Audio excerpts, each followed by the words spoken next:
A book and a bev.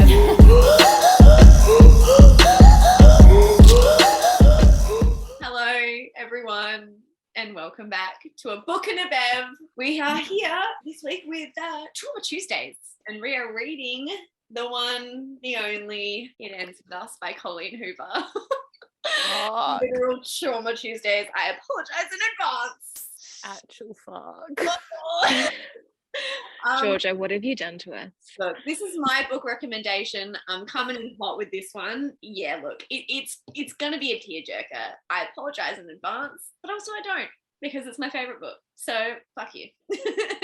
Look, I know so far we've done a couple books where, you know, we talk about how shitty some people are and, you know, emotional abuse in a relationship. There is some physical abuse, but I really feel the need with this one to put a warning out there. If you have not read this book, you need to read this book before you listen to this episode. It's a biggie. It's real heavy, and I don't want you to go into it unprepared like I fucking was. Oh, guys, yeah, look, there's some definite trigger warnings before we get too far in. You know, there's like domestic violence, there's rape, there's mentions of suicide, there's death, there's a lot. So just be prepared, read the book before you come into this episode. It's really deep, but nonetheless, it's worth it. Yes, very much so. Read it, digest it, come back. Yes, we love you. We'll be we here. Can have therapy together. Yeah, and bond over your trauma with us. As always, my name is Georgia. We've got Briony, we've got Ellie, we've got Claire. I am drinking rosé because in this book, obviously, her name is Lily, the main character. There's a lot of things about flowers and things like that, so I thought this was fitting. So yes, I'm drinking rosé, and I'll likely be drunk by the end of this because I'll finish the whole bottle and be crying. So, well, I'm going to join you with that, and I'm drinking spirits today because I'm dead. I'm a ghost. That's it. I have nothing left. I'm a husk. Call it a day. I'm Casper. I'm just going with a classic wine. You know, they drink vintage wine in the book, and so I was just like, just go for it. This isn't vintage, but you know, we'll pretend. Yeah, just pretend. Yes. No, I copied George's notes quite literally because I couldn't think about what to drink because I was so disturbed emotionally from this book. So I am also drinking rosé. Yeah. And I had a few too many when I was cooking my dinner because I needed to prepare. Oh my gosh. Look. We're here. We're doing it. Look, overall vibes to the book. That is like the opposite of ASMR. Like, no, I'm not okay. Look, your girl like exclusively reads fantasy, really. Like if there's not a dragon, if there ain't some swords, it's rarely my vibe. I avoid everything in this world. So and from the back of the book, I was like, oh, you know, it's going to be like a love triangle. All right, cool. I'll give it a shot. I was really blindsided by what happened. I was like, it's fine. And literally like my first note is a literal red flag. And that should have been the warning for what was about to happen. But it's fine. Even though I'm traumatized and need therapy, I still think this book is an absolute must read. Like if I could force this down everyone's throat, I would. Anyways, this book is also now on my Briony, do you need to cry list? Like, you know, when sometimes you've had a bad day and you're like, I just need something to kick it off. Yes. This is on the list now. Oh, yeah. This book for me reminded me a lot of books I'd read like early high school era in the sense of it's romance with a lot of trauma. Like you had The Fault in Our Stars as the depressing side, but it's also romance. Like it's reminding me a lot of that sort of thing, and it brought a lot of emotions. And which really pulled me into it, which I loved. And I did generally love reading this book, especially going through the emotions that the characters did. But it didn't make me physically cry. That may just be me. I'm not a crier. Well, I am, but I'm not. So I didn't physically cry reading it, but I felt it. Oh, yeah. 3 out of 4 of us. Fucking hell. This book killed me. And if anyone who knows me, they know I am not a very outwardly emotional person. I don't deal well with feelings. I just avoid it, really. It takes a lot for me to get that emotionally invested in something that I have proper external reactions. And the girls were sending us Snapchat updates of them reading the book as we were preparing for this episode. And I was saying to my partner, like, oh my God, they're all in tears. Like, I bet you it's not even that fucking sad. I'm going to read it and be like, what are they talking about? And he comes out that night and I'm a mess. I'm sobbing. I'm clutching a pillow to my chest. I'm like, I'm not okay. No. Please get me some ice cream. I can't cope with this. I think it has a lot. I'm blaming this on TikTok because I saw it made the rounds on like the books you need to read for 2021, and no one told me about what it was about. There was no plot. No one. No, I seriously thought it was like boy meets girl, traitorous love scandal, and that's how it ends. No, I was wrong. I thought it was like a Hallmark love triangle movie. Yes, God. But, you know, in saying that, I didn't love every single aspect of the book. There was a bit of it which I found a bit too cliche and like stereotypical, but this is hands down the only book that has ever caused me to have such a strong emotional reaction, like ever. My personal thoughts, the romance aspects of this focused more so for me on her relationship with her mum, the main character and her mum, and her best friend in the book. I just love the female empowerment and the relationships there. It just, oh my God, and there's babies and there's all the things that kill me, and I'm not going to cope with this episode, so please excuse me if I get a bit too drunk. We're definitely going to get too drunk, and we're definitely going to cry. We're all going to be there, don't you worry. As I said, this is my favorite book. This is the book that got me back into reading. Every person that I have spoken to, every person that has asked me, oh, if you could recommend one book, what would it be? It's always this book. It's a book to me that is so raw. It is so emotional, and it just makes me feel so many things. And, you know, I think that Colleen Hoover did such an amazing job at conveying the internal struggle of the main character. It made me fall in love. It ripped my heart out. It made me reconsider all of my preconceived ideas about abuse in general, and it was one of the most moving books that I've ever read. But yeah, I pretty much think that from the beginning of the book that I was hooked. You know, the author usually puts in like these little snippets of, you know, like for blah blah blah or whatever, and Colleen put in there, for my father who tried his very best not to be his worst, and for my mother who made sure we never saw him at his worst. And that it resonated with me a lot. I think that I've never experienced a book that's made me feel the way that this book does, and I just think that everyone needs to read it, and I'll continue to recommend it for the rest of my being. Yes, entirely, yes. I've already said to my mum, like, you need to read this book. And even though I'm also like shocked and angry that somehow I didn't know what this was going into it, that I literally thought it was going to be some like silly frilly love triangle, I get why I didn't know, because people would go, oh, I don't want to read that, and everyone needs to read this book. Mm-hmm. We made jokes we were going to do a Trauma Tuesday, and now we're literally doing a Trauma Tuesday, and I take it all back. I'm not okay. I've literally also grabbed a cake so I can eat my feelings. Emotional eating, that's probably wise. So we're starting things off. We're on a rooftop. We're in Boston. Our name is Lily Blossom Bloom. And can we just do a sidetrack here? The names in this book kill me. Yeah, great. And then the main love interest, we've got Ryle, which I mean, Ryle. And then we've got Atlas. And there's no context about why he's called Atlas either. So we're on the rooftop where Lily, abusive piece of shit dad has just died, and we're just, you know, collecting our thoughts. Sitting on the edge. And like the first sentence, the first hook, line, sinker of the entire book is, as I sit here with one foot on either side of the ledge, looking down from 12 stories above the streets of Brooklyn, I can't help but think about suicide. And I was like, no, oh dear, okay. Cool. That was my response as well. Yeah, so she's just, you know, minding her own business, contemplating suicide, not for herself, but in general. And then one Dr. Ryle Kincaid arrives, and boy, is he in a mood. He immediately lights up a joint and smashes up some patio furniture. And it's like, cool, we're getting a glimpse straight away about some issues. Mm-hmm. And yet, even though we see it, I didn't see it at first. I was like, oh, fuck, here we go. Oh, he's kicking that chair. Oh, he's strong. Like, because that's what you fucking think. Because really, like the books that we've been reading, if Reese decided to kick a chair, I'd be like, okay. Okay, he kicked the chair. I was like, okay, what reason do you have for kicking the chair? Yeah, exactly. All right. But no, I do have red flag moments in this first chapter. When I was reading it, I was sort of like, not bothering with you, Ryle. So there's a couple of quotes which are his pickup lines. So the first one is, if you live over there, why are you here? It's like, does your boyfriend live here or something? And Lily thinks this comment somehow makes me feel cheap. And then, well, at least you're economical, he says. That's a good quality to have. And she goes, at least. And yeah, I'm sort of like, they are very cheap pickup lines for a guy who's used to getting any girl that he wants to get. Yes, I definitely agree with that.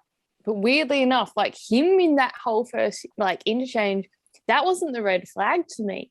She was. My red flag is literally her saying, I like that he doesn't even know me, but for whatever reason, I'm not considered most people to him.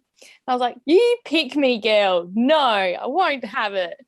Yeah. Look, I wasn't vibing with Ryle from the beginning. I think it was very too much McDreamy, arrogant, God complex, neurosurgeon vibes. And I was almost getting turned off from him until they start having their naked truth moment. That's when I was sort of like, oh, okay, there's probably a bit more to you than just I'm a fancy brain doctor. I feel weird, guys. Like, I want to make weird, because at first, you know, I was vibing Ryle. I was like, again, I thought it was going to be some Hallmark smut fest. I was like, you know, we could have a steamy one night. It's going to be like 48 chapters. And so I was like, yeah, okay, naked truths. But now I feel weird making the joke. I am not kidding you. That's how I felt the entire way through this entire book. The first time I read it, that is, I've read it like way too many times at this point. But like the first time I read it, I was making excuses. And that's what I mean, like as a reader. And now I look back on it and I'm like, why the fuck was I thinking that? But it's because of the way that she writes the book. She did such a good job. Like such a So as Ellie said earlier on, we find out that Lily's father was abusive towards her mother. He was an absolute fucking asshole. And she starts talking about her father to Ryle in one of her naked truths and says, as his daughter, I loved him, but as a human, I hated him. And that just... Right there.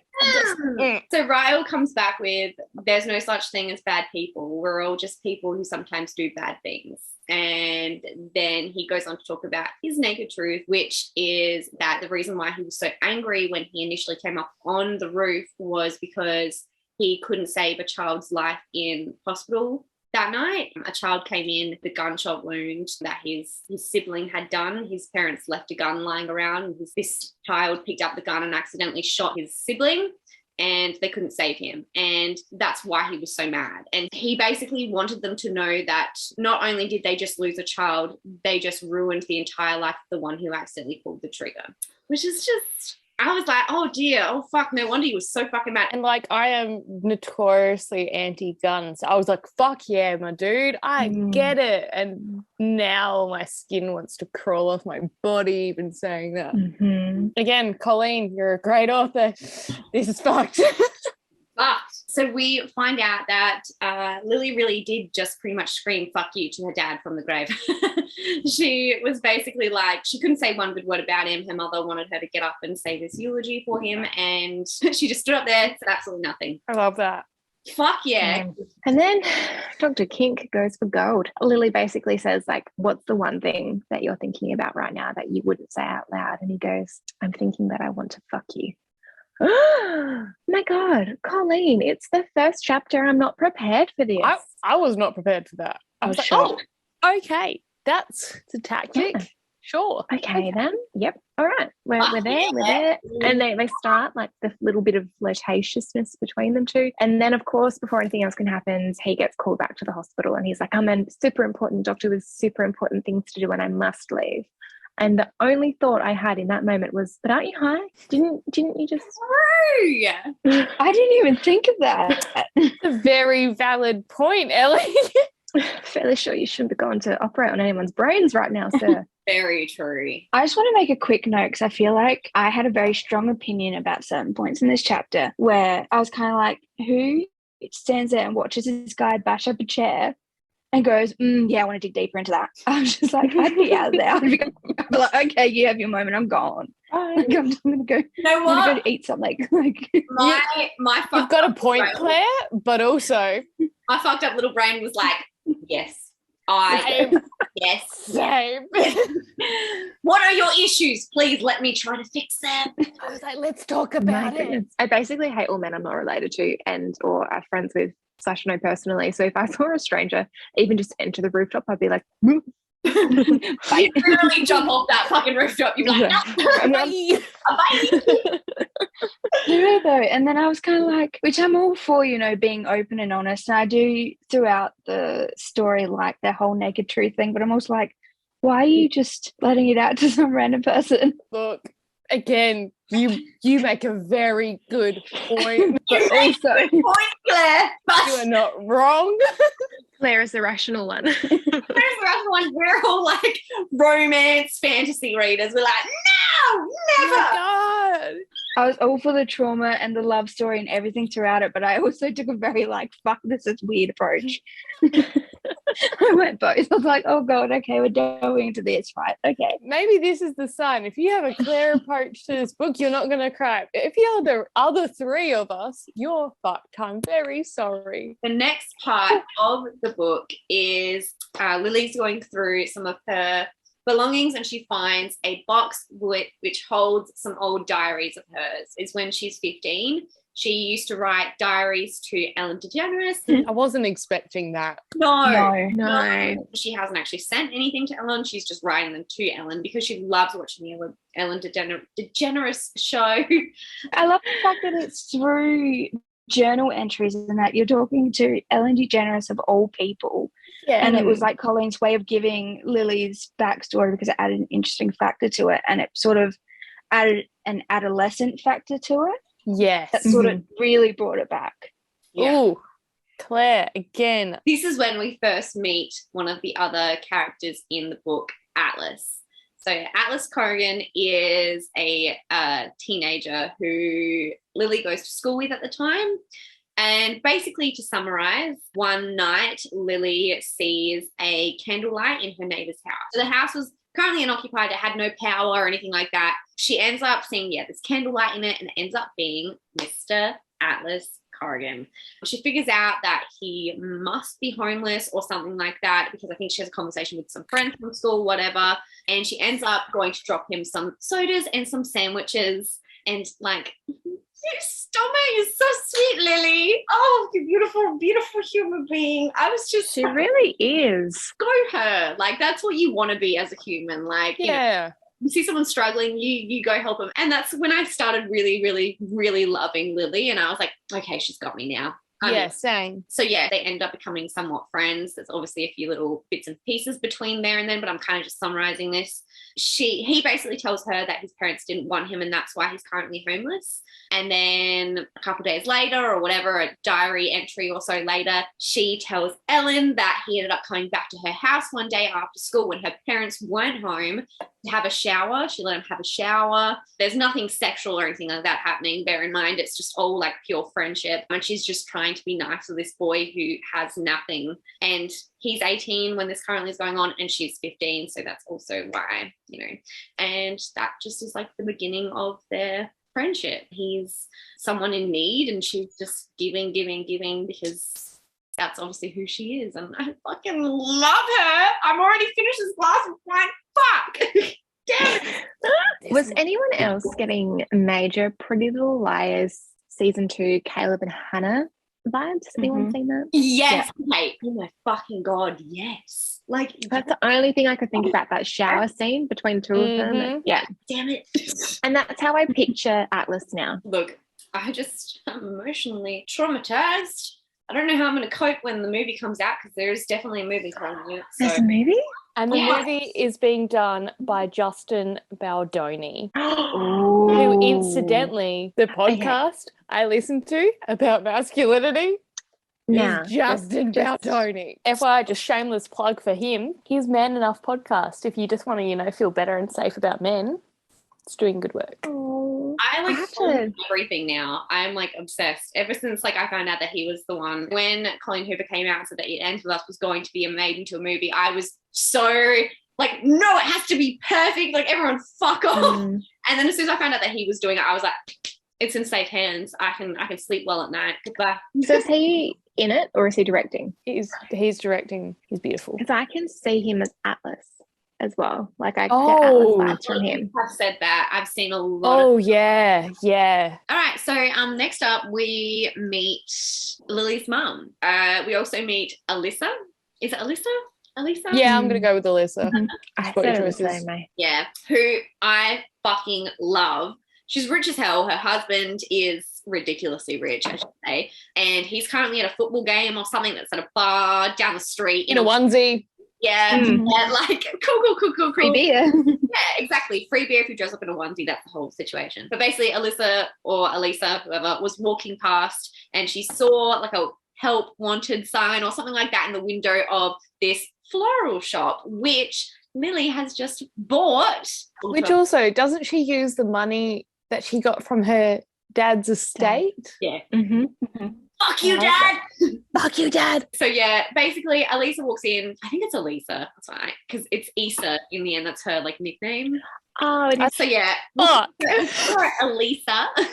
Lily and her mum are in there, and she's like, I want to help. I can help. I have lots of Pinterest boards. I can help redecorate this beautiful, like, empty space. I'm a Pinterest whore. Yeah. Relatable. Yes. So yeah, pretty much that starts their friendship. Elisa, like Lily's like, I can't offer you anything more than $10 an hour. I'm not going to make you work for free. Like that's, and she was like, $10 an hour is fine. Sweet. Sign me up. Let's do this. And they start their journey with this floral shop. They end up redecorating the whole place. They actually do this literally the day of. Go ham. Well, why fucking not? Let's fucking do it. And Lily ends up taking a quick stumble. So she stumbles off some boxes, whatnot, rolls her ankle. Poor sausage. Elisa's like, no, don't fucking move. I'm going to call my husband. She calls good old Marshall. Marshall, come help, please. You also can't convince me that it is not Marshall from How I Met Your Mother. Yes, I was going to say that. I will fight all of you. So Marshall, he is with someone else. I don't know who that someone else is over the phone. They end up coming down with some ice for Lily's ankle. In walks Ryle in a onesie. He's in a onesie. At least he's not in a SpongeBob onesie, which is what Marshall is in. Bless his beautiful cotton socks. But yes, they walk in. Lily's like, oh, fuck. Oh, what the shit? And then Elise is like, this is my brother, Ryle. He is a doctor. He will help you. And she's like, oh, fuck, yes, he will help me. Shit on my dick. Unbeknownst to Elisa, they know each other, whatever. They end up talking about little naked truths again while he's helping her little ankle. And he tells her that he definitely really wants to fuck her. And, of course, Elisa hears this and she walks back in the room and she's like, the fuck did you just say to my boss? Like, and I picture it in my head, like her holding something and her just dropping it and being like, the fuck did you just say to my boss? I'm not even going to lie though, because at this stage of me reading the book, I was on the Ryle train. I was like, I'm here for it. I want them to fuck. I want that for her. And I like that he genuinely, like when he looks around the flower shop and he goes, you did it. Like he's genuinely happy for her. Again, my skin is crawling off my body, but I'm being authentic to the journey. Ryle ends up being a fucking dick again after that because he's just an asshole. Basically, nothing ends up happening. And we're basically getting the gist that Ryle is being a dick because he doesn't want... See, this is where it gets a little bit hard because he does want her. He does. He's just not admitting it to himself. He doesn't want to admit to himself that he wants her, and therefore he's being an asshole. And I do like that Lily, even though like temptation has been like dingle-dangled in front of her, it's like she wants, but she knows that in the long run, she has her goals and she knows her limits and she knows her boundaries and she is very clear on them. Look, through all these flashbacks, there's some bits that we might brush over, but they bond. Lily is looking after Atlas. He's a cute homeless boy. She's getting like a little girl crush on him. Her parents have another abusive incident where she catches her dad, choking her mum, and she runs out and she goes and talks to Atlas. And, as she's walking back inside, she realizes that Atlas has like a really good view of her bedroom window. And I mean, like her little girl heart, her little pick-me girl heart, I should say, is like, oh my God, I hope he saw me only walking around in like a shirt. And I mean, I know what I was like when I was that age, so I can understand it. But right now, I'm like, big red flag. That is illegal. Big red flag. 18, 15. Very stressful. So Ryle, in his, great mind, decides that he remembers where Lily said that her building was, and he runs around and knocked on every fucking door to find her. She is the 29th apartment. So he knocked on 29 doors before he got to her to be like, bitch, let's fuck. Look, if someone did it to me, I'd probably be like, fuck, that's a lot of effort. All right, yeah, I may as well. While we're here. See, no, because Depends I on need the them to guy. be the one bringing the energy during the moment. So I'd be like, I'm just going to lay here. So if it was Henry Cavill running up again, different story. Him literally getting on his knees and begging her to take her to bed. I got the ick. I was like, no. Yeah, no, literally. And there's literally another quote where it's like, a neurosurgeon literally on his knees begging for sex. I was just like, come on, mate. That does something to me. Like, okay. I mean, if a neurosurgeon was on his knees begging for me, I'd be like, okay, fine, twist my fucking arm. No. I got a real, desperate sort of vibe, and I was just like, hey. But I love how, he's come obviously straight from work. He's still in his scrubs, and Lily's just like, the scrubs are my weakness. I'm like, same, but also calm down. Yep. I'm like, no, yes, yeah. Basically, they go on this, she's like, no, and he's like, yes, and she's like, no, and he's like, yes, but she wants to. She's like, I do, but no, you keep telling me that I'm just gonna be this other just sex. That's it. I'm just gonna be a one night stand. That's it. And I don't want to be that. I want to find my Prince Charming. I want to find my forever. She's like, I'm warning you now, Ryle. I'm like a drug. If you have sex with me tonight, it's only going to make things worse for you. And I love that energy for her. Because fuck yeah, Will. Power of the pussy, bitch. Fuck yeah. Love that. Look, the begging didn't do it for me. But him falling asleep while she's in the shower, trying to clean herself up so they can have sex, I was like, that did. That's cute. That's a moment. Oh no, I hope I don't fall. No. It's how I felt going in, so I'm trying to stick with it, but it's really hard. But now we're back at the florist, and we're exactly 53 days since this moment in her apartment. And I quite like the fact that Colleen has dragged out their meeting again, because it was by this point that I was feeling the novel was getting a bit too cutesy and stereotypical for me. Of course, the rich, handsome neurosurgeon is head over heels in love with the main character. What other plotline could there be? So that made it feel a bit more realistic that they didn't just immediately get together and he was devoted to her, which that comes.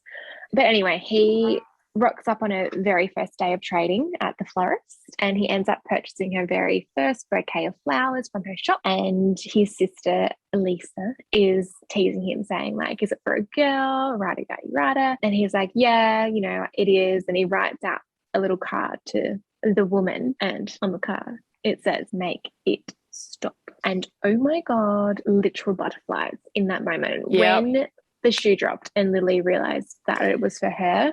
Because he does that thing where his sister's being like, oh my god, there's a girl, why'd you do this? And he's like, oh yeah, I don't think about her much though, not hardly at all. And he's looking at Lily, and that little bitch is like, oh my god, who is this woman? I'm jealous. And I'm like, it's you. It's you dumb fuck. Again, the begging didn't do it for me, but to make it stop, absolutely did it for me. So while little bitchy boy is buying the flowers, his sister's like, oh my god, it's my birthday, are you bringing a date? And he's like, no. Lily, are you bringing a date? And she's like, I'm probably not going. And this is like, you're absolutely going. And so then she is getting ready for the party. And I'm not gonna lie, one of the things I didn't like is we have this character in this chapter called Devon, and he's just here to be the gay friend that gives you fashion advice, and I wasn't here for that stereotype. He's not even really the friend either. He's just kind of the stranger. Someone she used to work with that reaches into her dress and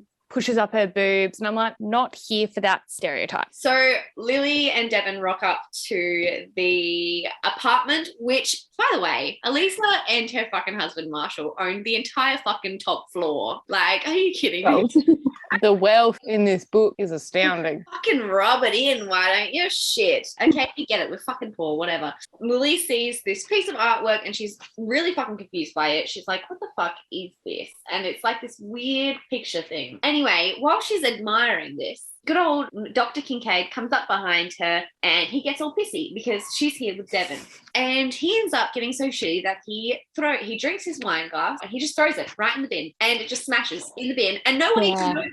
And I was like, when that was happening, I was like, look, the first time I read it, this was me reading it this time. The first time I read it, I was like, oh yeah, he was angry. This time I was like, run. If someone fucking did that to me, I would be like, are you okay? That costs fucking money. I know, again, you're coming out with being fucking broke, but like, rather than just put it in the dishwasher, that's money right there. So yeah, basically she ends up being like, the fuck, you stupid dick. And she goes outside. She's like, I need fresh air, fuck off. And he comes out, he follows her and he tells everyone basically to get fucked. He's like, get off the fucking roof, fuck off. And she's like, what the actual fuck do you want from me, Ryle? And because at this stage, she's also realised that the fucking picture on the wall is her. Oh my God, he blew the motherfucking picture up and put it on a fucking, like, I'm picturing like a giant fucking canvas. Yeah, she's just like, what the fuck do you want from me, Ryle? You don't want anything serious with me. You put me on a fucking picture on your wall, dude. What the fuck? And then he's like, oh, I want you, Lily.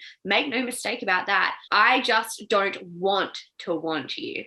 Which, like, fuck off. Which, not going to lie, I don't know why, but the way I imagined his tone in that moment, normally I'd be like, oh my God, you don't want to want me. But in this one, the way I mentally pictured his tone, I was like, you don't want to want me. Should have stayed with that. But, like, at this point, I was very much like, this guy's fucking weird. Especially with the pitch thing, I was just like, that's fucking stalkerish. Like, not only just take... You're not wrong. I was like, you took a photo on the first day you met someone, blew it up. Yes, she wasn't recognizable in it, but blew it up and hung it on your sister's wall. It's not even his face. It's his sister's. Staying there. And he hung it up on the wall and I'm like... It's a bold move. It's a bold move. It's just an odd choice. From that point onwards, Lily's like, I'm fucking going. I'm fucking leaving. She takes Devon. She's like, come on, Devon, we're going. And then all of a sudden she's like, she hears, Lily! Lily! And it's Ryle. He's running through the crowd, the busy apartment. He's like, oh my God, Lily, don't leave. And then he ends up just picking her up. He's like, fuck this. He's like, Devon, I need to steal this person, soz. And Devon's like, okay. Like, Devon's like, that's fine. I'm only a character that's had like maybe 10 or 15 lines, so it's fine. I don't have enough character development to stop you here. My whole purpose is for this moment to happen, so as you will. And then I yeet. And he like takes her to his bedroom and they're like against the door. And I was like, I'm okay with this. I was ready for I was okay for that situation. I was ready. I was like, okay, look, they're gonna fuck. And then it's gonna be like, okay, whatever, he doesn't want it, but he does want it. You know what I mean? That's what I thought it was gonna be. I thought it was gonna be, okay, they fuck, get out of the way. But that's not what happens. That's not what happens. He is like, I want to give it a trial run. Because she's like, no, I'm not going to be this one night fucking stand that you can just fuck off. Fuck you. And she's like, all right, if we're going to do this, we're not going to have sex. We're not going to have sex. That's it. It's just going to be until I'm ready, we won't have sex. And he's like, okay, no worries. Takes off her dress, get into bed. We're going to sleep. While the parties still are raging outside. Like, no worries, let's just go to sleep. I'm just picturing like doof doof in the background, like doof doof doof, and they're like in bed, like trying to go to sleep, like There was a lot of passion. Don't get me wrong, like the kisses were like, they were hot, but I was there for the fucking and it didn't happen. So I was a little bit like just minutely disappointed the first time I read it. I was like, oh, it could have been a really great sex scene, but at the same time, I didn't know how the story would have progressed from there if they didn't have sex. I like the way that she took the story from this point, but yeah, building the tension. And Lily just continuously has like a ongoing catalog in her brain of just like each of Ryle's outfits. So when they wake up in the morning and he's in just like these like grey track pants that are hanging off his hips with no shirt on, she's like and I mean the feminine gaze is when he comes over and like kisses her on the forehead and takes a sip out of her coffee mug, and that interaction, I was like, oh really? Because I read that and I was like, do not fucking touch my morning coffee. We do not know each other that well. I didn't like that then he made a coffee which he didn't drink. He made it just to pour it out dramatically. I was like, that's a bit much. It's a waste of coffee. Look, 100% here for the outfits. But when Alyssa was warning Lily, Alyssa was like, he's not good in relationships. You know, just be careful. Looking out for her best friend. Also the conflict of being his sister. She's dealing with it like a pro. Yeah, she's doing very well. But Ryle walks in on it. There's at one point where in the book it's like he's standing right in front of her, but she won't even look at him. And I'm like, this is a warning sign. Kind of a red flag that his own sister is too scared to look at him in the eye when he is upset. Yeah. And realistically is slight foreshadowing. It is. Yeah, you're not wrong. You're not wrong, Claire. Nope. You're not wrong. All right? You're not wrong. We are in a set of flashbacks with Lily's diary entries to Ellen. And in this set of flashbacks, we see that Lily and Alice now are very good friends. And in fact, Lily actually says, I realized in that moment that he was probably the best friend I've ever had, and we had barely known anything about each other. And basically what they were doing, she was letting him come over, take showers at her house. They were watching Ellen DeGeneres at her house before her parents got home. Like, I fucking loved everything about it. But this is when a pretty bad fight happens between Lily's mum and Lily's dad in the flashback. What happens in summary is that Lily's mum parks in the garage to unload groceries, and her dad basically flips it. He starts strangling her, and then Lily's inside putting away groceries, and she comes out because she thinks that her mother's slipped because she hears screaming. She sees that, her father is strangling her mother. She jumps on his back and starts, trying to break it apart. And the next thing she knows is that she is on the floor and her mother is up against her. And she's saying, like, I'm so sorry, I'm so sorry, I'm so sorry. And her dad is gone. Her dad's just got in the car and just fucked off because, what a wonderful fucking man he is, the absolute dickhead. So her mother gets her in the car. She's bleeding from her head. She split her head open. Her father has pushed her off of him and she's knocked her head, and that's the situation. Her mother gets her in the car and she says, when we get to the hospital, tell them that you slipped and fell. That was when my heart fucking broke for her as a character, because I see how giving she was to Atlas. I see how much she wanted to be a good human. And, when you end up in a situation like that, so, you see someone who's been really who's been sexually abused, who's been abused when they're young, and the statistics are against them when they are growing up. And I was just like, she's such a beautiful soul that's going to be fucking destroyed. Oh, yeah. And her mum was just enabling it. And I was so angry at her mum. Throughout the time, I was so mad at her mum. I was like, what are you fucking doing? Oh. This is your daughter.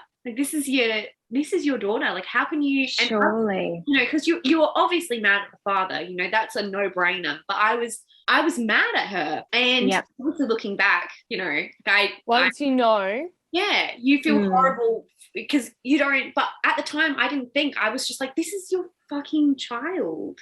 Honestly, the way Colleen has written this book, you are with Lily every step of the way. No matter if it's a flashback or in the current time, every time she's talking about what's happening to her, you're with her in that exact moment. And you take the entire journey with her. But I think this is the way Colleen intended it as well. Yeah. She intended us to get so frustrated at her mum, to be like, what on earth are you doing? Like, surely this is the straw that breaks the camel's back. Your child's been hurt. Surely this is enough for you to see what's happening and get her at least out of this situation. And I felt a lot of anger towards her in that moment as well. Like, how could you not protect your kid? And then to let her stand up and deliver his eulogy when he's dead.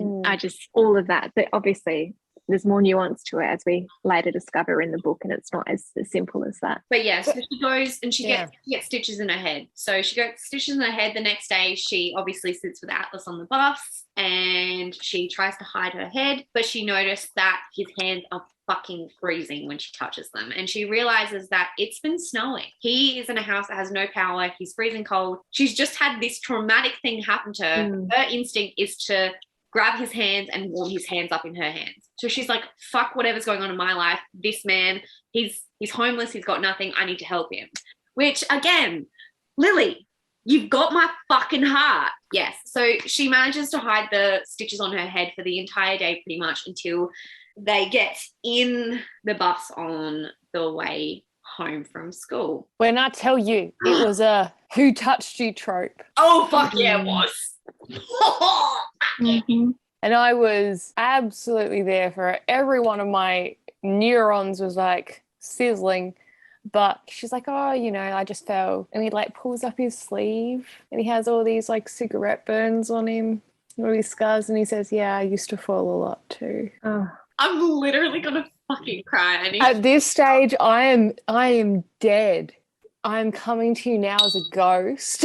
I am genuinely deceased. The problem is he's so mad at her for saying that she fell that he's like, I'm not coming over after school, fuck you. I'm going and I'm staying on my own. And she ends up feeling so bad because, again, she's got the biggest fucking heart and she ends up going, he was freezing cold, I need to take him some blankets. She goes to his place after her parents have gone to sleep and she takes him some blankets and she finds that in the house there's literally a hole in the fucking ceiling. So not only is he staying in a house that has no power, but he is staying in a house that literally has a hole in the ceiling. Therefore, inside that house is colder than what it is outside of that house. She's like, absolutely not. I can't let you stay here. You need to come sleep on the floor in my bedroom. It's fine. And so she does that. Again, she knows what her father is like. She's risking a lot doing that. Yes. So she's like, come stay in my bedroom. They end up having a deep and meaningful conversation. We find out that Atlas's dad died and that his mother and her new husband and him don't get along. And this is also when the quote, just keep swimming, Lily, comes in, because obviously they love Ellen together and Finding Dory and Finding Nemo. I just loved every moment of it. I loved it. Back in the current time period, we have, which, just so you guys know, our notes call it the fucking. The fucking. Yes. First sex scene, we're here. So he's come back to her after an 18-hour surgery. A thing I found funny, and it could look, it's been a long time, I'll give that to him, but it also hasn't. She goes, I think we've waited long enough. I'd very much like for you to fuck me now. And I was like, take away the 57 days that they did not see each other. Take all the time where they did not see each other. It's been a fucking week.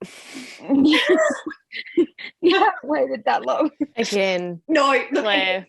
You're fucking right. You're fucking right. You're not wrong. You're not wrong. But also, when she said that, I would very much like you to fuck me now. I was like, I loved it. I was every drunk girl in the bathroom being like, yes, get it, girl. You look gorgeous. I love your hair. I just think that you fucking know when the sex is described as he's unapologetic in the way that he fucks me. His hands come between my headboard and the top of my head as he pushes harder and harder, the bed crashing against the wall with every push. When I fucking tell you that I was going to fucking choke and I was going to fucking die when reading this. I was waiting for this. This is what I wanted the day of the birthday party. So I was holding out hope. I am very glad that she was mentally exactly ready for that moment, because then he didn't have to do really any real foreplay. It seemed very quick, but he got her there, and that's the point. It can be quick. Get her there. Exactly. I was going to say that. Like, there's no lead up to it. It's just like, here, take all of me. It's like, whoa, take a girl out for dinner first. My God. And then he goes, to that. I'm so glad that we had this rough sex. Also, I would like to meet your mum. That's what way everyone's too soon. thinking about after that. I was like, that's a transition. And he makes this comment about her, like, it's my favourite thing about you that your lips are so red and you don't even need lipstick. And I was kind of like, that's a weird thing.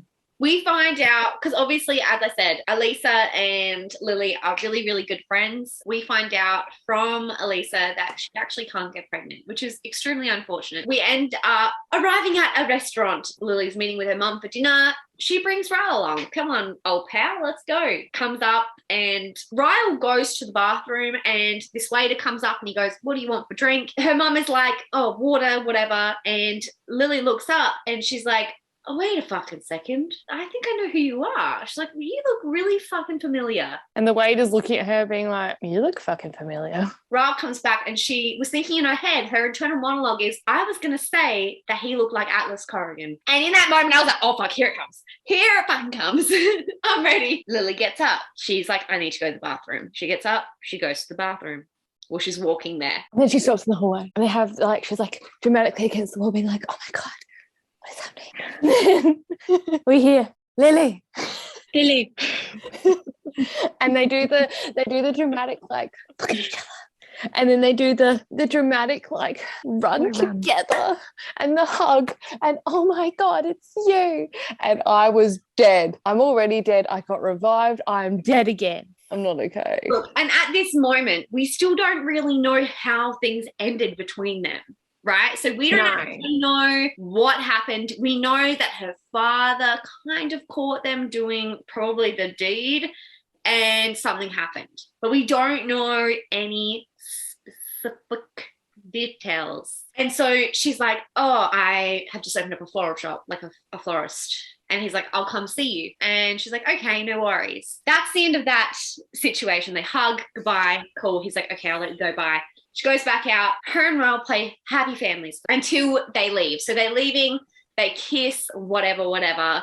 Very cute. Raoul ends up getting into an Uber because he's got work early tomorrow morning, and then he gets in the car and he leaves. And Atlas is actually standing by her car when she turns around. And she's like, what the fuck? You scared me. And they obviously have this conversation. He's like, oh, how long have you guys been together? And she was like, we met about a year ago. Doesn't really specify the fact that they had only really been seeing each other for not that long. He says that he's got a girlfriend named Cassie who he's been with for about a year. And then as he goes to leave, he's like, oh yeah, I'll come see you at your florist shop. But I will say, I kind of wish that this could have happened a year ago. Fucking lies. Alice! Lily being the good Samaritan that she's obviously like, I'm not a homewrecker. I'm happy with Raoul. He's happy with Cassie. Happy days, whatever. We jump back to like another flashback. And look, at this stage, I'm very torn. I'm like, am I team Atlas? Am I team Raoul? Am I team no man, take a sex sabbatical? But I had another red flag within this flashback, and they're like talking, and he's like, when do you turn 16? And my brain was just like, warning. Because it's illegal if we fuck. Atlas gets a little bit creepy, right? But he's also, like, in the situation, he's very, very sick. So that's what we find out. He's just fucking vomiting. He's really, really not very well. Gastro or something not very nice. From the last flashback, he's sleeping on her floor. She now moves him into her bed. This is when he asks her about the whole age situation. But yeah, he ends up kissing the spot on her neck, which is in between her collarbone and her neck. Atlas says, I've spoken to my uncle.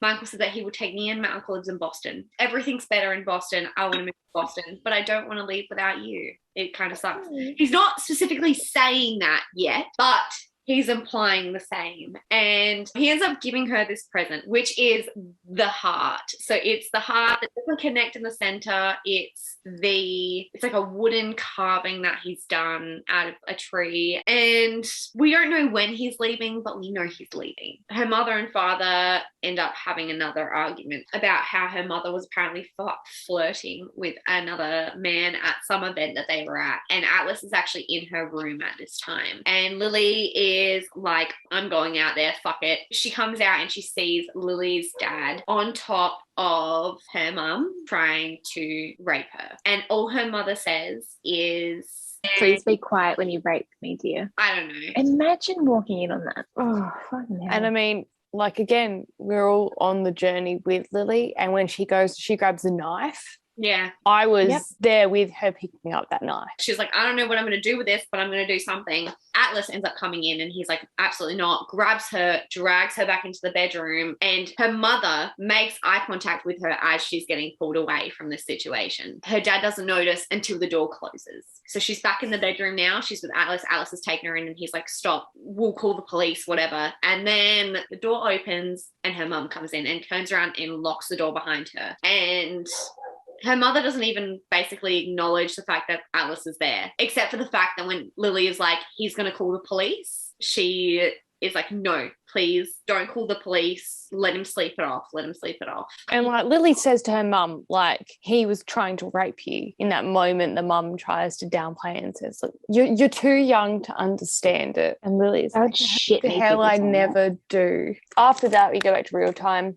Issa's pregnant. I feel like that's cute, but I feel like also we're on a roller coaster right now, and that to me was like, we're happy for you, bestie, but also like, what the fuck just happened?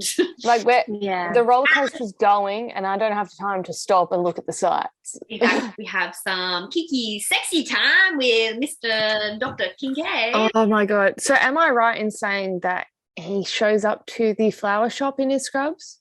And she's cleaning up, and he's like, that's all right, I'll just nap while you clean up. And then he's actually watching her clean up. And then he's like, you know what? I need to get your heart rate a bit higher. And comes up in his stethoscope, the little sneaky dog. This whole scene, I was like, are you shitting my dick? Mm-hmm. Like, this is giving me everything in this whole scene of on the couch, in a public space, there's scrubs, there's a stethoscope, and he's this is my ideal smut scene. His whole thing is like, I need your heart rate at like 140, and so he keeps doing things to get it to race faster, and by the end of it, he's like behind her. He has freed himself from his scrubs. He is not only giving her a good solid fucking, but he's using his hands for multiple things, which I appreciate. I really do. Always listening to that stethoscope to see when he's like, quiet now, and I'm like, quiet now, yes sir, okay. Coming from that scene and then going to the next chapter, that's what fucking threw me. I was not expecting it whatsoever. I am the queen of spotting red flags. So when, I did notice some things that were a bit off with Ryle throughout the beginning of the book, I did not anticipate this next scene. I concur. And I was already crying when I was writing my notes from this point on, basically. It's just fucked. So basically, we're back at Lily's apartment with Ryle. They're playing around in the kitchen, talking about work, having a few drinks. They're about to eat dinner. And the whole moment is so adorably cute and a little bit sexy because she's wearing just a little apron and there's a little bit of flirting with the hands. And then suddenly it's not cute anymore. Ryle's gone to take the casserole dish out of the oven and he burns his hand, obviously, and he drops the dish on the ground. And Lily finds this hysterical and starts laughing because she's a little bit drunk. And again, very relatable because the amount of times I have laughed at inappropriate moments when someone has done something stupid. Especially when we're wine drunk. But the next quotes, they kill me. So he goes, it's not funny. This hand is my fucking career. And then Lily thinks, I don't look up at him. His voice doesn't penetrate through my body this time. It's like it's stabbing me now. The sharpness of each of his words coming at me like swords. And then Ryle proceeds to shove her out of the way, leaving Lily to fall against the edge of the counter and smack her head. And I remember reading it and then being so shocked about what I had just read that I had to reread the entire page to make sure it was actually what happened because I was not expecting it. It just came for me, it came out of the blue entirely. And oh my God, it ripped my heart out. I remember reading this for the first time and feeling literally like time stopped. Like I felt it stop. Right. And then I felt like my insides were just scooped out and I was hollow. But I was still like, the heaviness was there. You can feel her heart breaking as she is trying to even understand how she's feeling. She figures out what he's done when he figures out what he's done. You know what I mean? Like he takes him a moment to be like, oh, fuck. Yeah, right, I've done this. And he comes down and he's like, oh my God, Lily, what the fuck? And she pushes him off of him and he falls onto the glass of the casserole dish, onto his hands that are his prized fucking possession. And I just felt like being like, well, that's what you fucking deserve, soz bros. It baffles me that even can happen. And I don't know, maybe that's because I'm very incredibly lucky to have never experienced that in my life. But it just shocked me. And you know what? The first time I read this, right, you see how sorry he is, right? He's apologizing profusely. Picture fresh little Georgia reading this last year. I'm thinking in my head, okay, he's wiping his hands and she's come up behind him laughing and he's upset, he's angry, and he's pushed her away, not even looking at her, just like pushed her. And that's what I thought in my mind the first time I read this. It doesn't matter how we were doing it. You are rationalizing. You're going, oh, yeah. And you're right there with her as she's rationalizing. And she's going, it's obviously a mistake. He's very sorry. You're right there with her. Yeah, he's not my dad. He's not my father. That's what she's going, gosh, I can't put that on him. That's a whole other person. And like they fuck the pain away. Then Lily comes back with something that I wish fucking stuck. She says, but Ryle, if anything like that ever happens again, I'll know this time wasn't just an accident and I'll leave you without a second thought. Oh my God, don't cry. Yeah. So going on with the whole Lily referring back to her dad's behaviour and all that sort of stuff, I think a key point I'd like to make is that a lot of people say that we tend to date those who remind us of our parents. And I think that is a key point when it comes to Ryle, especially now. Anyway, so they go out to dinner after they've decided it was a one-time thing. He only pushed her into a cupboard once. It's fine. So they go out to Atlas's restaurant, and she's like, "This is no, but it's happening." And Ryle has covered up the injuries by saying she slipped in olive oil, and to me that was like a giant fucking red flag. Oh yeah. Warning. Here is a man not owning his shit. Here's a man trying to forget his mistakes rather than learn from them. Run. But the moment where Atlas comes to the table and it's like it's time's slowed again, and he looks at her with her like head injury, and then he looks at Atlas's knuckles and he like swallows, and that whole moment I was like, green light. I'm not kidding you. That quote, I literally felt like time slowed, and that's exactly what she says in that quote. I was like, oh fuck, oh shit. And the problem is you shouldn't feel like that. You should be like, finally someone fucking noticed, right? But you don't feel like that. You're like, oh my God, oh shit, he's noticed. What's going to happen? Oh my God. My brain went, green light, switch teams. Yeah. Just like that. That one scene took it for me. Yeah. Riley was trying to cover it up and saying she slipped in olive oil, and Atlas, without words, is piecing the puzzle together. And that for me was like, yes, absolutely. Literally. So pretty much what happens from this point is Atlas ends up walking away from the table. He doesn't even say anything to because he just fucking leaves. Lily ends up a little bit later. She's like, I need to go to the bathroom. She gets up. Her and Atlas meet. She goes into the bathroom. He comes into the bathroom behind her, locks the door, and he's like, leave him. That's all he says. And she's like, no, he's not like that. It's not what you think. Not what you think. And he's like, funny, you sound just like your fucking mother. And when I tell you that I was like, oh, fuck. I felt attacked, but that's it. And then Ryle comes in. Ryle sees them like leaving the bathroom. He sees Lily walk out and then Atlas walk out after him, and he's like, the fuck. And these two men start to have like this stoush off, and then she says, a dick length contest. They're like, they literally go, my dick's bigger, and then my dick is bigger. And then she goes, Atlas, don't. And then Ryle turns around and goes, oh, this is the homeless boy that you pity fucked. They're brawling. They're all brawling. Everything's happening. They get broken up. Atlas goes, if you ever touch her again, I will cut your fucking hands off and shove them down your throat. Yeah, I was there. George mini-series was like, ooh, a man who would do that for you. Stop. That gave me serious, like, don't touch her again, enemies to lovers. Trope. Yes. So Lily and Ryle, and she leaves Atlas. She's like, whatever the fuck, runs away, runs after Ryle. They talk. They have some naked truths. She explains the situation. He accepts it. Everything goes on as normal. Next day, it's like nothing happens. So she's at the flower shop the next day, and Atlas has come to see her at the flower shop, and they have this moment when he puts his number in her phone under the phone case so that if she ever needs it, she can have it and it won't be easy to find. And he gives her a fucking present, like the yeah. He's like, I've just had this present waiting for you for years. Oh. She apologizes. She's like, look, what Ryle said, he took what I said out of context. Like, I never said you were a pity fuck. And he's like, believe me, Lily, I was there. I know it wasn't a pity fuck. I'm like, what happened? And I'm just going to say, after all the hype around it, I literally, like, the first read through, I missed it. So did I. It's just it's not even a fade to black, it's a vague reference. Vague, which is more frustrating to me. But I'm also okay with it, and I'll get into that later. The next is we go into another flashback. It's her 16th birthday, isn't it? Yes. He comes back for the birthday, climbs into her room at like 10 o'clock at night. They're having a good old heart-to-heart.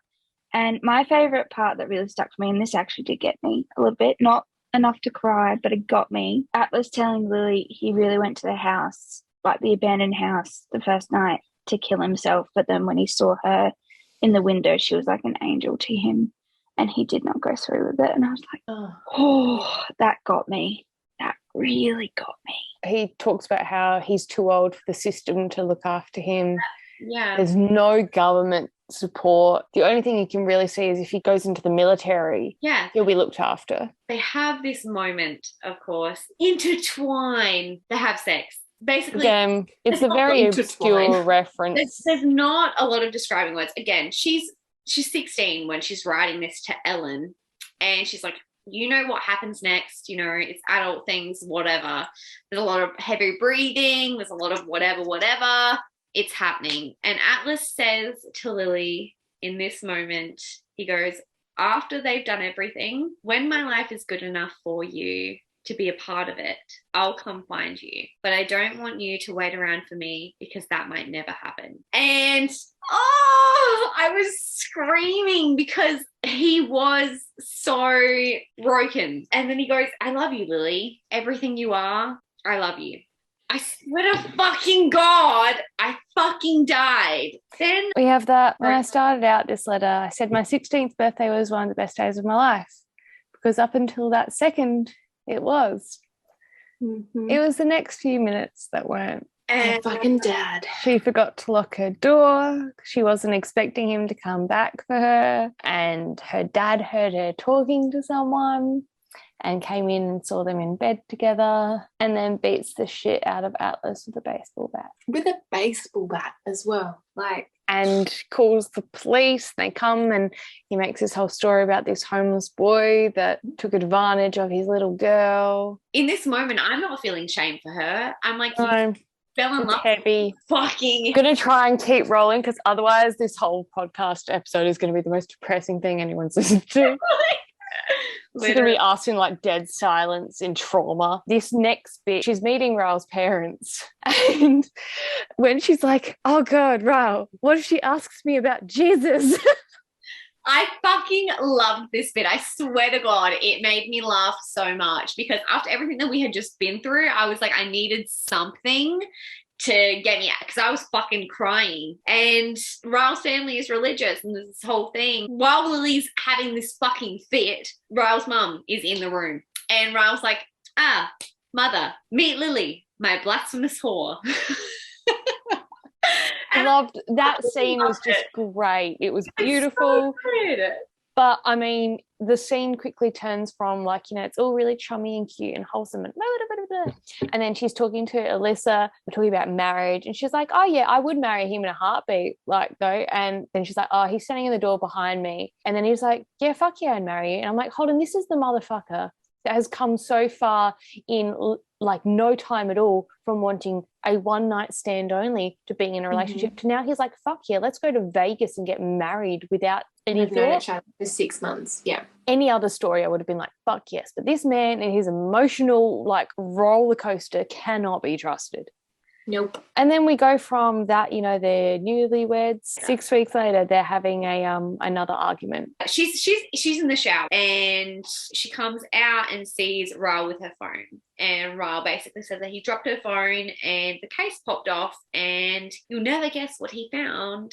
Atlas's number. She has like this moment where she's like, there's a 3-second pause where I think this would go one of two ways. He's going to leave me, or he's going to hurt me. And like in that moment when I read that line, my stomach dropped, my heart dropped, I felt hollow. I had a, oh honey, because you know it's very unfortunately not the first part. It's the latter of those two options.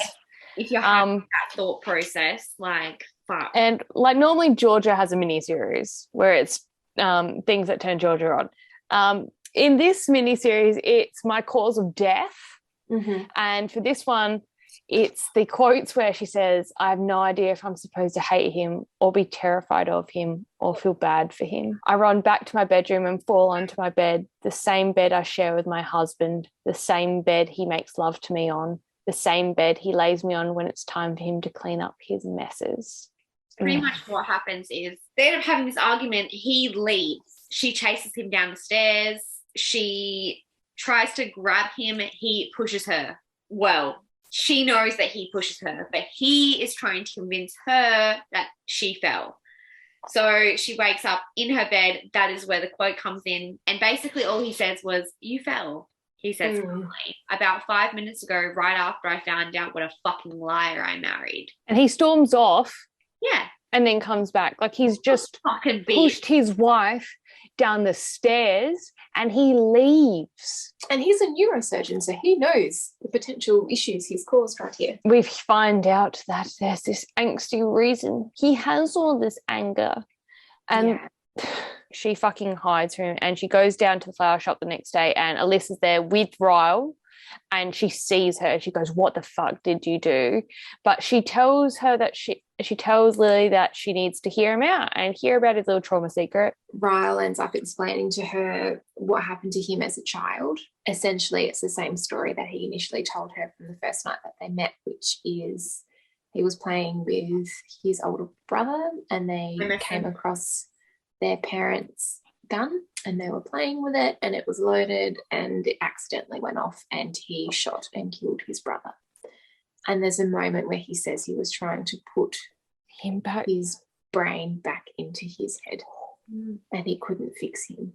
And he's been in therapy since he was 6 years old because of it. And this whole justification for his abuse makes me feel very conflicted because on one hand, I understand that what he went through.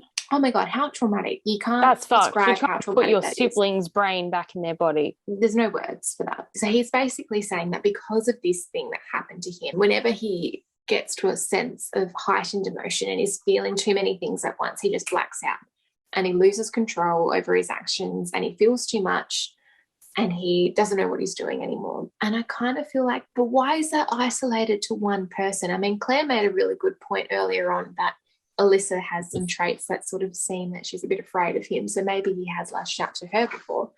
But I feel like you can't be in your final year of residency as a neurosurgeon when you can't handle that level of stress.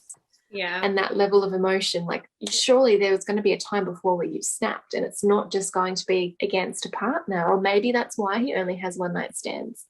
Because he recognizes this inside himself and he knows that he can't be trusted around another person that closely. The way this story immediately impacts Lily, though, it's to the point where she thinks, and now here I am with bruises and cuts on my body at the hands of the man who was supposed to love me, at the hands of my own husband, and still I'm trying to justify what happened. It was an accident. He thought I was cheating on him. He was hurt and angry and I got in his way. That's like my mini-series entry is her quote where she says, I feel more pain for that man out there than I feel for myself.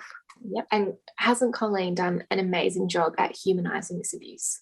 Like at the same time that you feel desperately scared and frightened for Lily in this moment and you want her to leave, you also feel so much compassion towards this little boy who's just had such a fucked up experience. It's just so much more nuanced than this jealous, angry prick who beats his wife. Like there's so much more that goes into it. And until you're in that position, I guess you don't know everything that happens. You don't know. And that's like the quote that he says is, you are my wife. I'm supposed to be the one that protects you from the monsters. I'm not supposed to be one. I thought that was like really fucked up trauma, what happened to him. But also I was like, that's, to me, I didn't see the correlation. They make this deal that the next time Ryle gets overwhelmed, they'll separate for a bit. Like either she'll leave or he will leave, and then they'll take some time to regroup and come back. And they have like a successful run at that. He buys her an apartment without consulting her, all of that stuff. Go to Cambridge. She gets this 10 this top 10 fucking major Boston whatever. Alyssa has her baby, and there's this really cute moment where all of a sudden he's suddenly paternal. Again, the guy that didn't want a relationship, that wanted a one-night stand, that then went and had a Vegas wedding, that then bought an apartment for his missus after he's pushed her down the stairs. Now he's like, you know what? A baby. This moment did kill me. And I love how Colleen is able to go from this awful traumatic moment of him pushing her down the stairs to then bonding over their niece being born. And she is so excited when she finds out Alyssa's in labour, and she's saying, like, we're going to be uncles. And he's like, no, I'm an uncle. And that's just like a running thing throughout the whole scene. And Lily sees Ryle hold baby Riley. Named her Riley after Ryle. Which, I mean, anyway, but her moment with Alyssa snuggled up on the bed and they're staring at Riley sleeping, that killed me. I was gone in that moment. And Ryle holding baby Riley, just, there's something about a man holding a baby does things to me.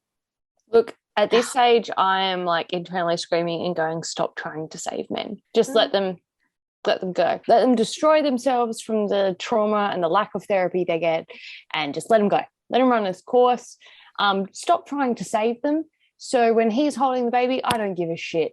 When he's all of that, I'm now in the angry phase, and we then get this next scene. It is probably one of the worst scenes that are mentioned in this book. So just pre-warning before we go into this, just if you haven't already read the fucking book, go read the fucking book. All right? Again, I very strongly stress you should not be listening to this episode, and it's very, very heavy content unless you have read the book and you have digested it, because like it sticks with you for a couple days.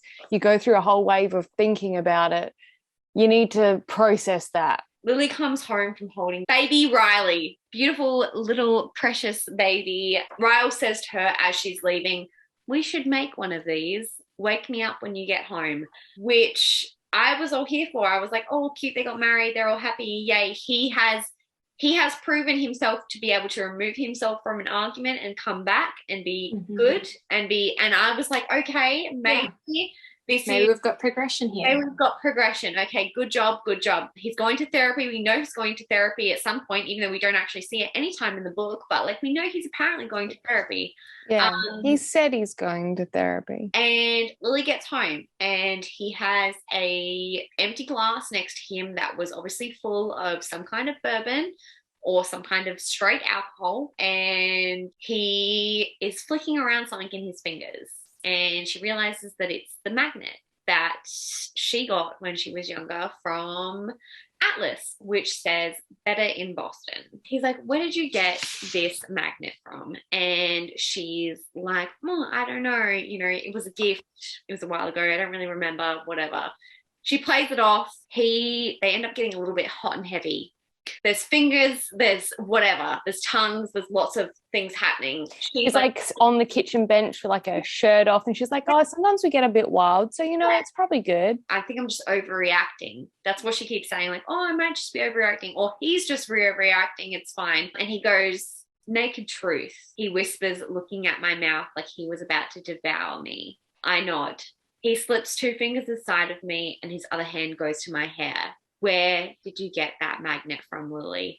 And I swear to fucking God, when I tell you that I threw the fucking book, he's about to ruin his marriage. He's about to ruin her life. He's about to ruin his life. There was a part of me that was praying that he would be able to find the strength to be able to walk away, because there was a part of me that did love Ryle, because Lily loved Ryle. And that's what's so hard about this book, is the fact that Colleen made you love Ryle alongside Lily. Oh, there's a complexity to it. Like, it's not just man hits wife stays and we hate man. Like, there's nuance to it.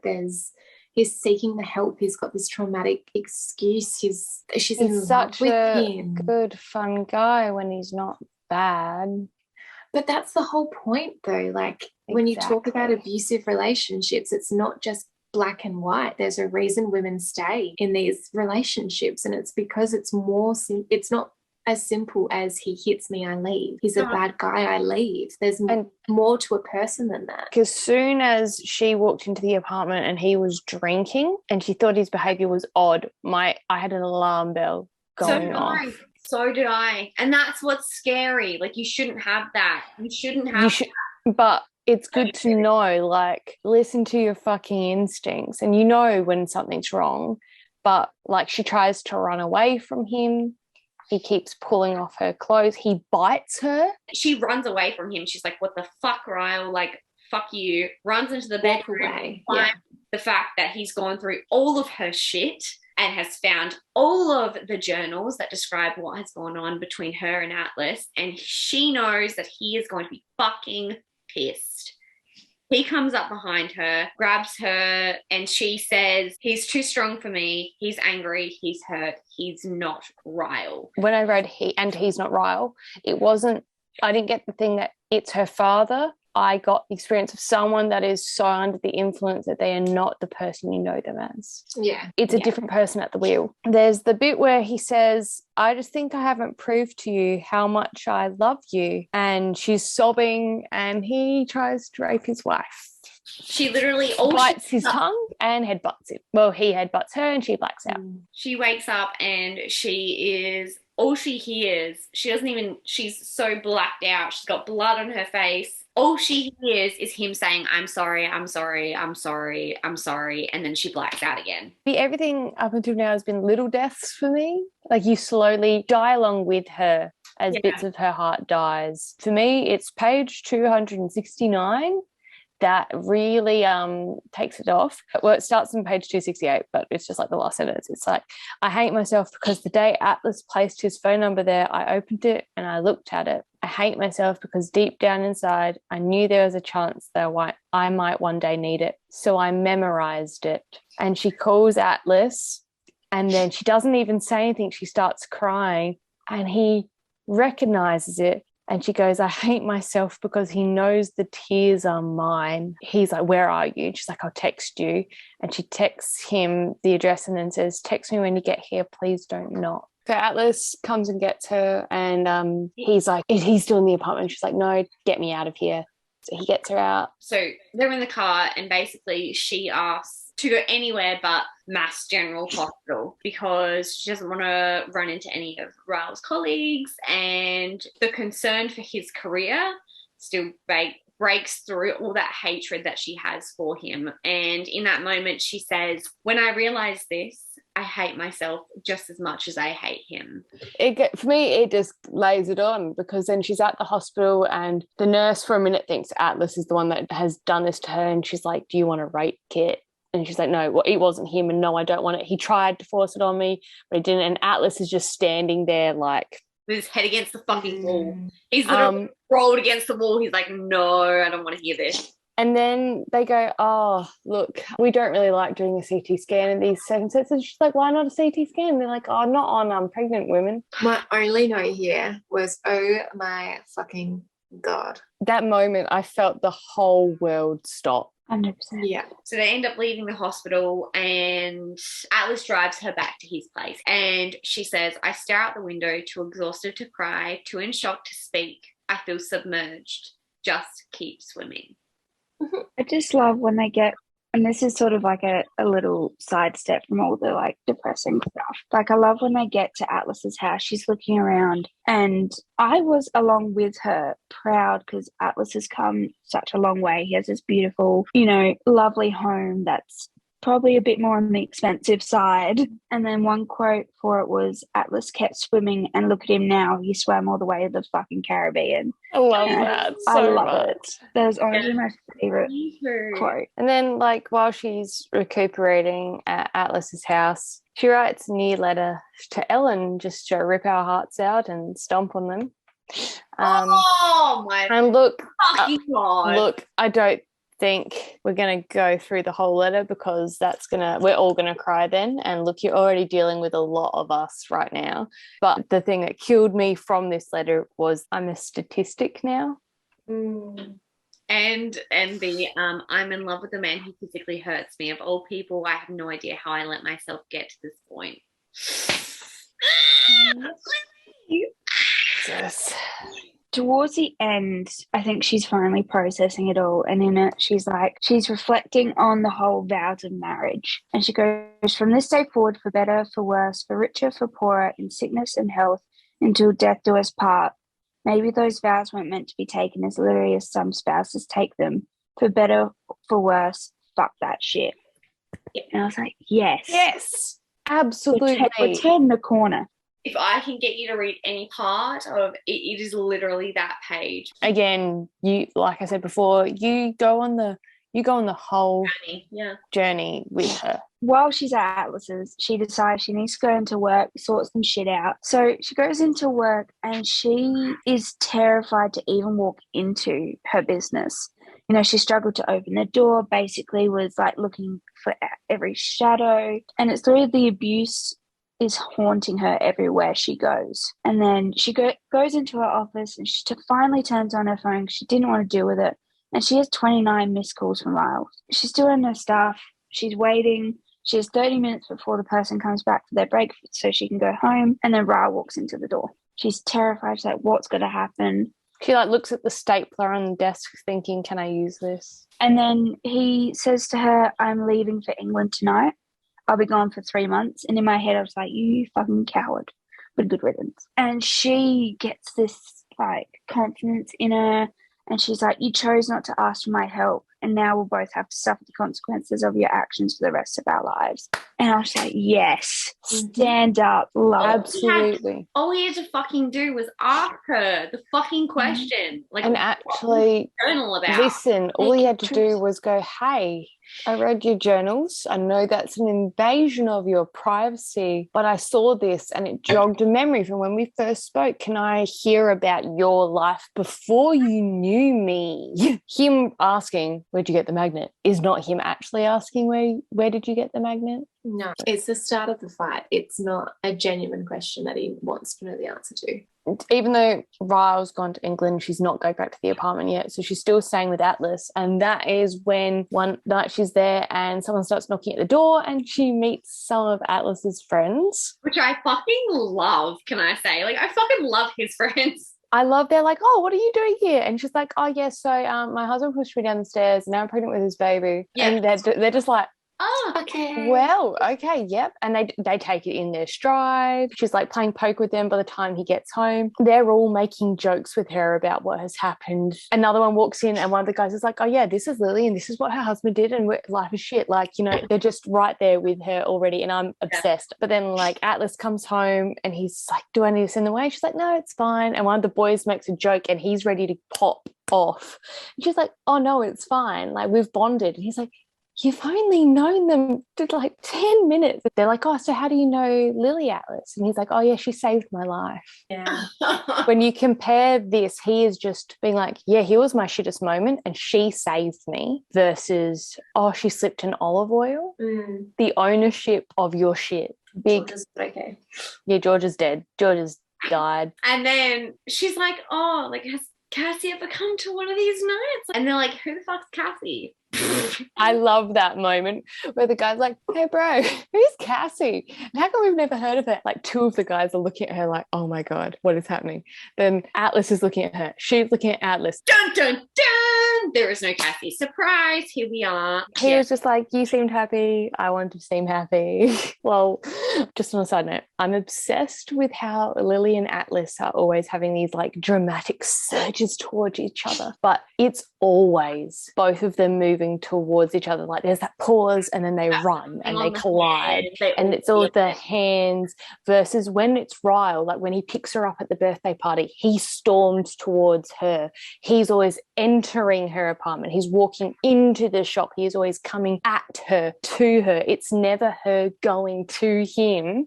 But with Atlas, they're always like dramatic. Like, I mean, yeah.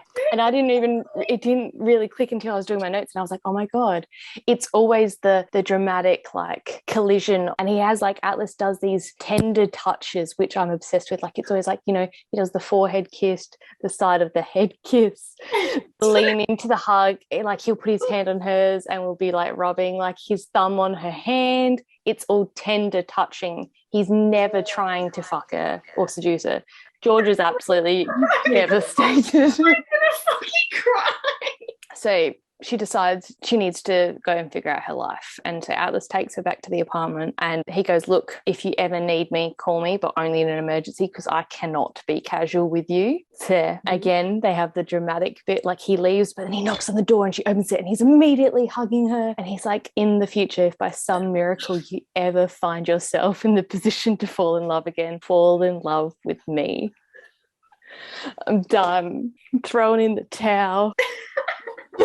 We're moving on from that really beautiful moment with Atlas, and Lily feels a renewed sense of security now that Ryle's swapped off to England, so she moves back into their apartment. So she decides to go see Alyssa, Marshall and baby Riley for the first time since everything happened. She was 12 weeks pregnant at the time the attack happened. So now she's 18 weeks pregnant. She still hasn't told anyone, other than Atlas, obviously. So she's contemplating how she got pregnant, and she ends up saying, apparently being forgetful of a few times has caught up me, and boy, have I been there. Hello, Charlie. Anywho, so she finally confesses to Alyssa everything that's happened between her and Ryle and the pregnancy. And this might just be my favourite quote of the book.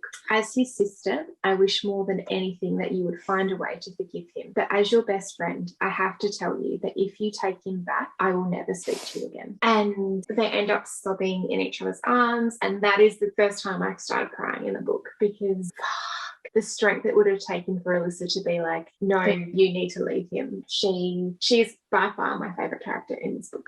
I love her so much. This woman is everything. She is. So we're jumping through. She's going through her pregnancy. She hasn't told Ryle. She hasn't told her mum everything that's happened. The only people that know are Alyssa and Marshall, and that's it, basically. But then at one stage, she's leaving the apartment and Ryle returns. And they have this moment at the door where she can't hide her belly. He sees her belly and is like freaking out. And they have this little interchange, which I don't even really want to get into, because for me, the main moral of the story is he's being like, I'm so sorry, Lily.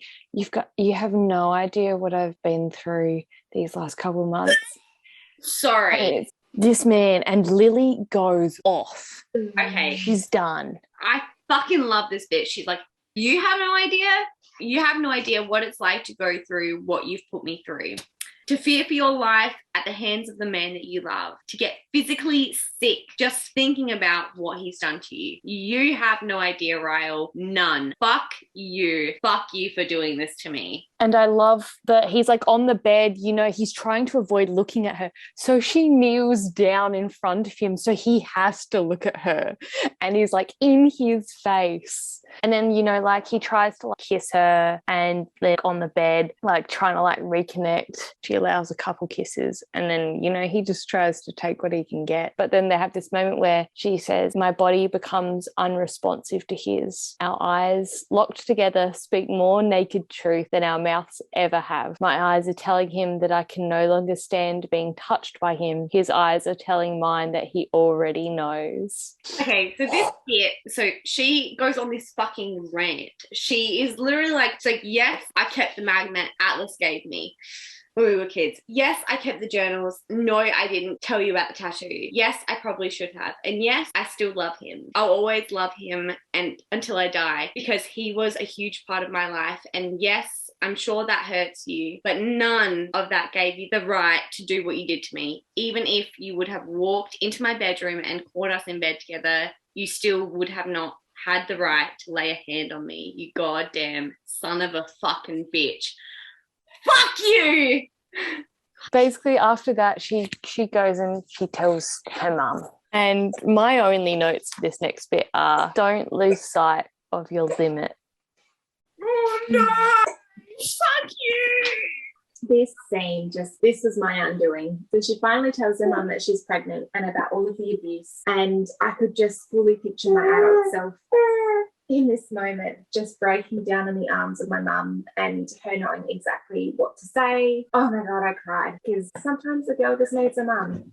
Her mother goes to Lily, if Ryle truly loves you, he wouldn't allow you to take him back. He would make the decision to leave you himself so that he knows for a fact that he can never hurt you again. That's the kind of love a woman deserves, Lily. I can't relate to the feeling that Lily had in that moment, but I can relate to knowing that your mum is your that person for you, and it just, oh God. We get to a point where she hasn't seen Ryle since, you know, he's realised that her body doesn't want him. She's seen her mum, she's going through with the pregnancy, and they're doing the baby shower, and she's painting a fucking mural. And so there's this scene where she's, after the baby shower, she goes to leave, and he's there at the door and helps her with the trash, and then sets up the cradle and all of that. In that situation, her and Ryle have a moment. She's like, I can't forgive you. Well, she doesn't say anything. That's the whole thing. She doesn't actually physically say words, but with her actions, she says enough. And when he leaves, she basically says, I cry for Ryle because even though he's responsible for the situation that he's in, I know how sad he is about it. And when you love someone, seeing them sad makes you sad. The quote I've got from the end of, it's chapter 33, I think, is, for my mini-series of reasons I'm dead, after her and Ryle have that talk and she's crying for Ryle, is there's the, I'm not ready for that conversation yet, and the least he can do for me right now is show me patience. The patience he still owes me from all the times he had none. And I'm dead. I'm officially deceased. Cause of death. It ends with us.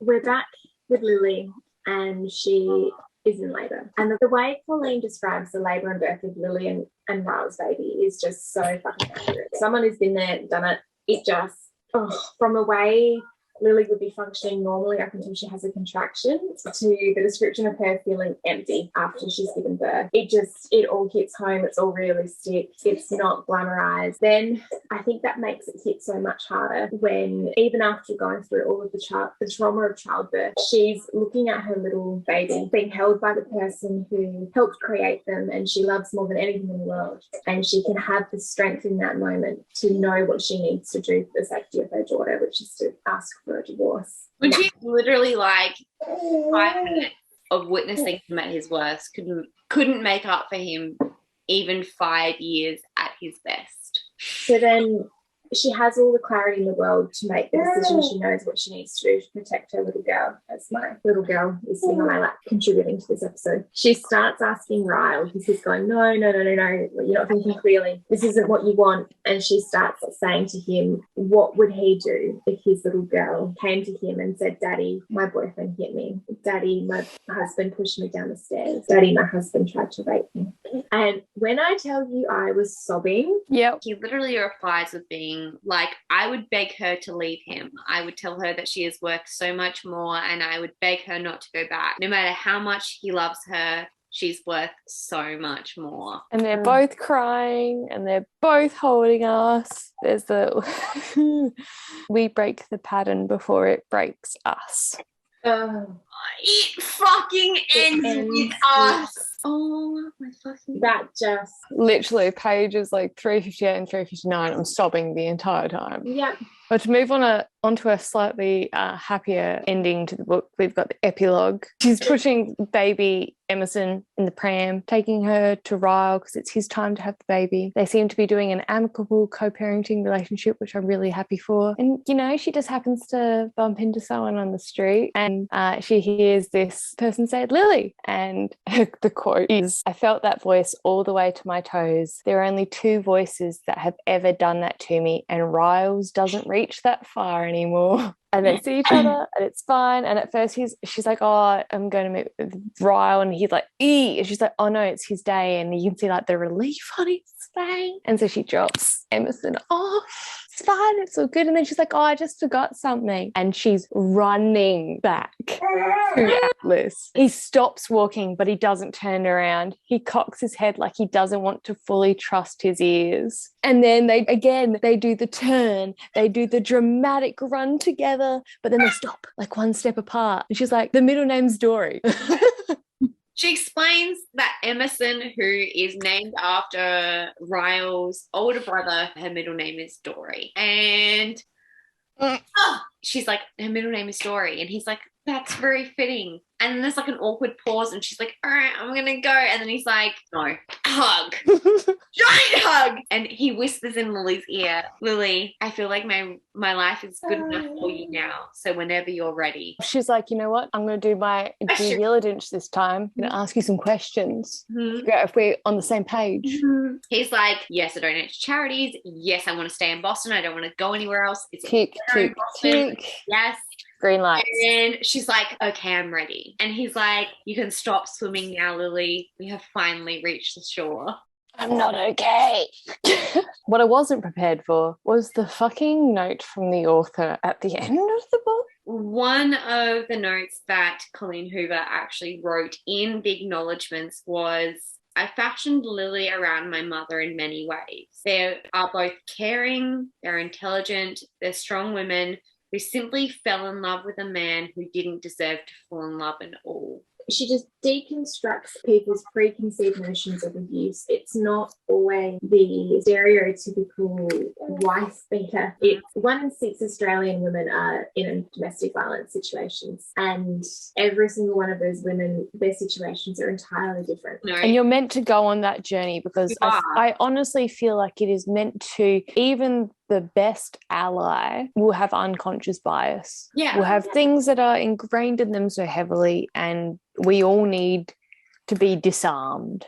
This book is extremely important. You need to read it. You do. I just have one thing that I think needed to be noted, and it's a quote that I don't necessarily think speaks to Ryle, but I think it's something that is important, I guess. And it's, all humans make mistakes. What determines a person's character aren't the mistakes we make. It's how we take those mistakes and turn them into lessons rather than excuses. I think that's important because a lot of people are always ready to shoot out an excuse. And it's like, unless you take from it, it's not going to mean anything. And I think that was a big part of this book. Yeah. What are you going to do about it? You fucked up? What are you going to do about it? Despite this book being so incredibly heavy and hard to reference in any other form, I've made a commitment to this podcast, to our listeners, to myself, and I've stuck to that commitment, and I have produced 2 Taylor Swift references for you today. A song called The Last Time, which features Gary Lightbody. I absolutely adore this song. So the lyrics are Taylor singing, "This is the last time you tell me I've got it wrong." And Gary singing, "This is the last time I say it's been you all along." Then Tay-Tay, "This is the last time I let you in my door." And Gary, "This is the last time I won't hurt you anymore." Oh my God. So Taylor Swift re-released All Too Well. Ellie, don't! And there's a short film, and the main character is played by Sadie Sink, and she has beautiful, luscious red hair and is an uncanny likeness to Lily in the book. So the lyrics of the song are, "Because there we are again in the middle of the night. We're dancing around the kitchen in the refrigerator light. Down the stairs, I was there. I remember it all too well." And the phrasing, "down the stairs, I remember," features heavily throughout the song. It's like repeated about 6 times. And she literally says to Ryle, "You pushed me down the stairs. I was there. I remember." Because he's going, "No, you fell." And she's like, "No, you pushed me. I was there." No. Yeah. Absolutely not. Short film, there's a scene in it where the main character, they're having this fight in the kitchen, and it's the back and forth where he's just completely gaslighting her. And I guess it's just the imagery. They're in the kitchen, which is where the first iconic fight happens in this book. And it immediately ends with him going, "I'm sorry, I'm sorry, I'm sorry, I'm sorry, I'm sorry." And he's holding her. And yeah, as soon as I saw that, I was like, oh my God. That's now forever going to be an Ends With Us for me. Thank you for tuning in to Trauma Tuesday. Yeah, thank you for tuning in to Trauma Tuesday. We love you very much. Thank you for, powering into another episode, a very long episode at this. And we'll see you next week for another, hopefully not so fucking traumatizing book. And again, if you have a book you want us to cover, let us know. Please follow us on all of the socials, do all of the things. And we will see you next week. Bye. Bye.